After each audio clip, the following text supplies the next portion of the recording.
Hello friends, how are you? This is Raunak from invest with Raunak. कैसे हैं आप लोग? आशा करता हूं आप सभी घर पर होंगे और सुरक्षित होंगे।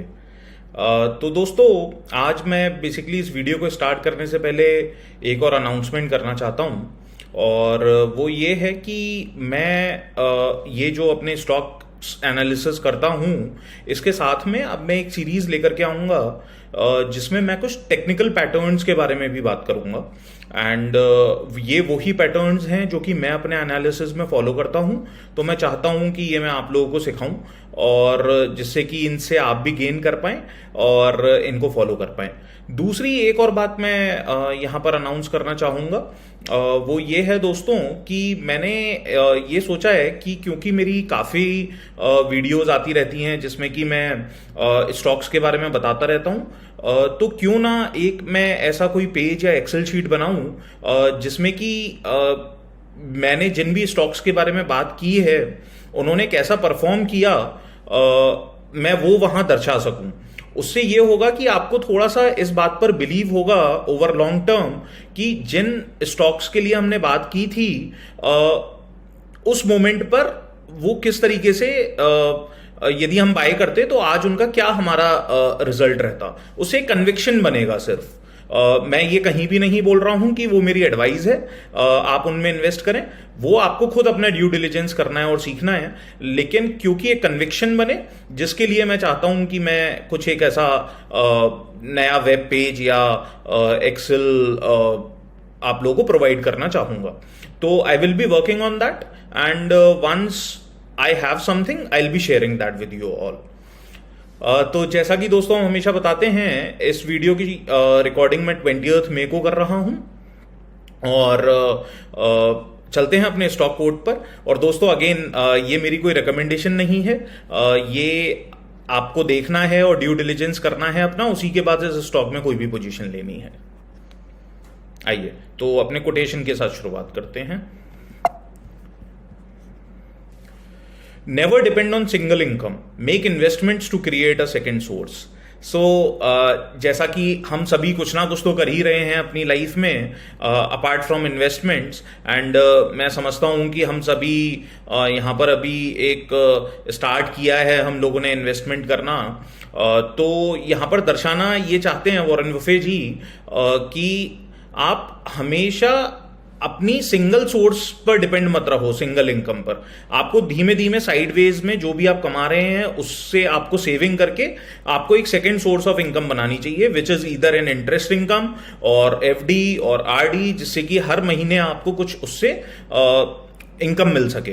तो एक पैसिव इनकम की यहां पर बात हो रही है। तो वो यही कहते हैं कि हमेशा सिंगल इनकम पर डिपेंड मत हो। कल को मान के चलो जॉब चली गई या बिजनेस के खराब दिन आ गए, तो भी हमारे पास एक ऐसा सोर्स होना चाहिए जिससे हमारे पास इनकम आती रहे। तो दोस्तों चलते हैं इसी के साथ, और हम आज के जिस स्टॉक के बारे में बात करने वाले हैं उस पर चलते हैं। और आज हम जी एंटरटेनमेंट की बात कर रहे हैं। इसके आज ही रिजल्ट भी आए हैं दोस्तों 2020-21 फाइनेंशियल ईयर के, तो हम उनको भी देखेंगे। उससे पहले हम ये देखेंगे कि जी एंटरटेनमेंट क्या करता है। ये कंपनी की वेबसाइट है। तो जैसा कि हम जानते हैं, इनका ब्रॉडकास्टिंग बिजनेस है, इनके काफ़ी टीवी चैनल्स आते हैं, इनकी डिजिटल प्रेजेंस है, इनकी मूवीज भी आती हैं, इनके म्यूजिक्स भी रिलीज होते हैं।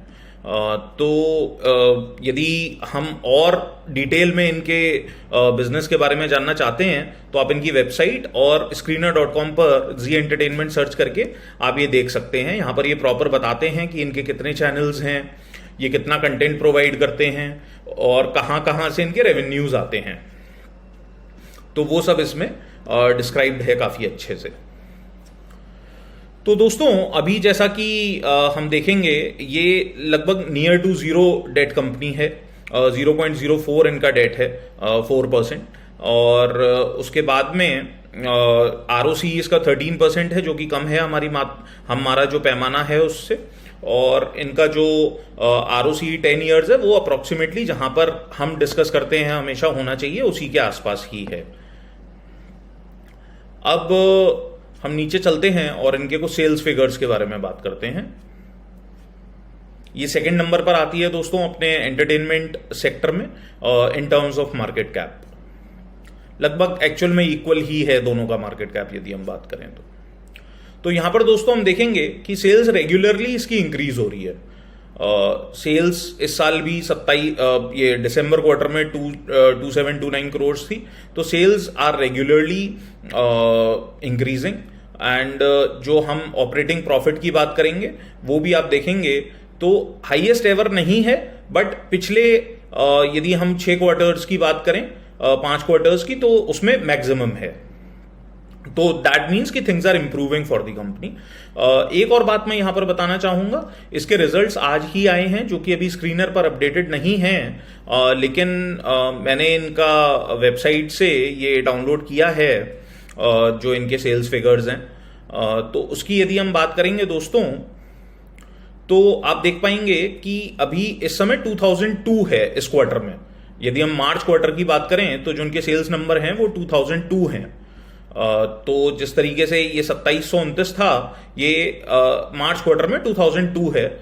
और एक्सपेंसेस की यदि हम बात करें यहां पर तो 135 करोड़ है। My bad, it is 1357।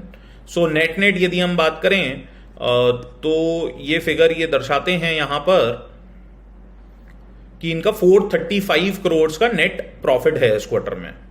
जो ये नंबर 400 है, ये अगले क्वार्टर में 435 है इस क्वार्टर में, मार्च 2021 में।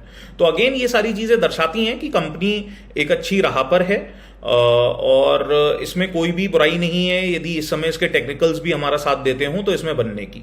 यदि हम ओवरऑल सेल्स की बात करें दोस्तों, ईयर ऑन ईयर सेल्स की यदि हम बात करते हैं, तो ईयर ऑन ईयर सेल्स का जो प्रॉफिट इनका निकल करके आ रहा है वो 1120 आ रहा है।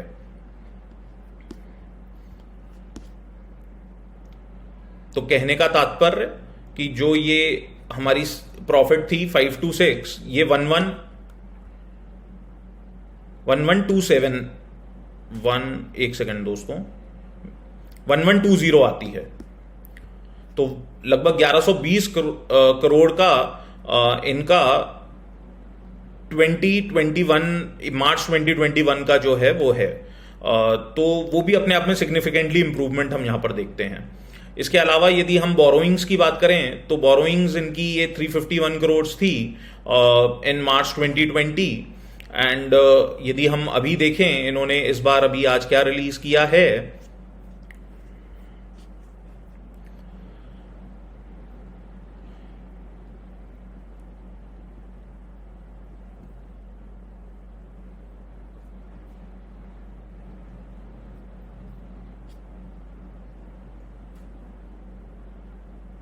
तो ये 154 करोड़ इन्होंने अपनी बोरोइंग्स की लाइबिलिटी बताई है।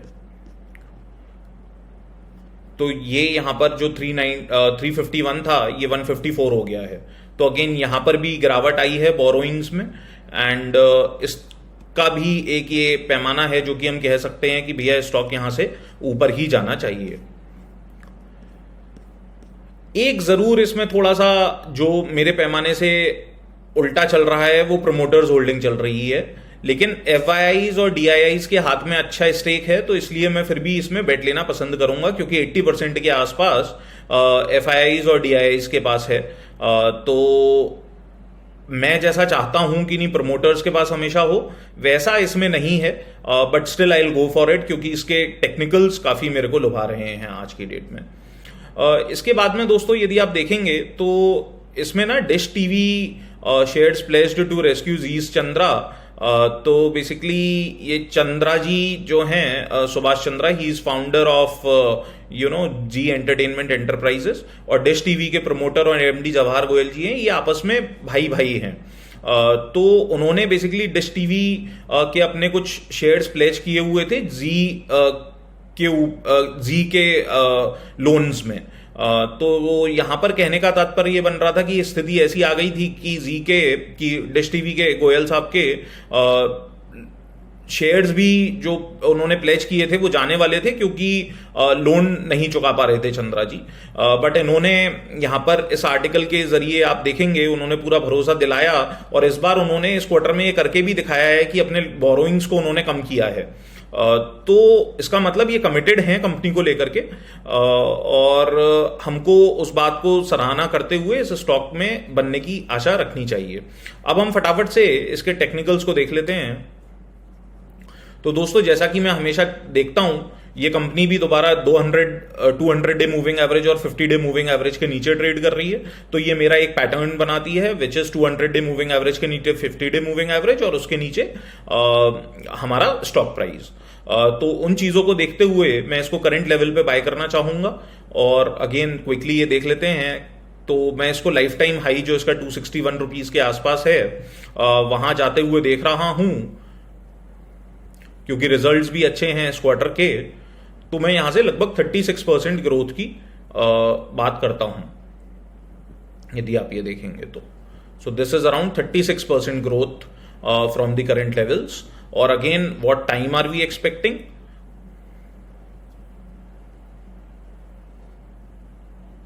तो दोस्तों लगभग हम यहां पर 4 महीने की बात कर रहे हैं। 4 महीने के आसपास में हम इसमें 36% की बढ़त देखते हैं। तो इसी के साथ में दोस्तों मैं इस वीडियो को समाप्त करूंगा, और आप लोग प्लीज अपना ड्यू डिलिजेंस करें और फिर ही उसके बाद इस स्टॉक में इन्वेस्ट करें। Thank you, thanks a lot.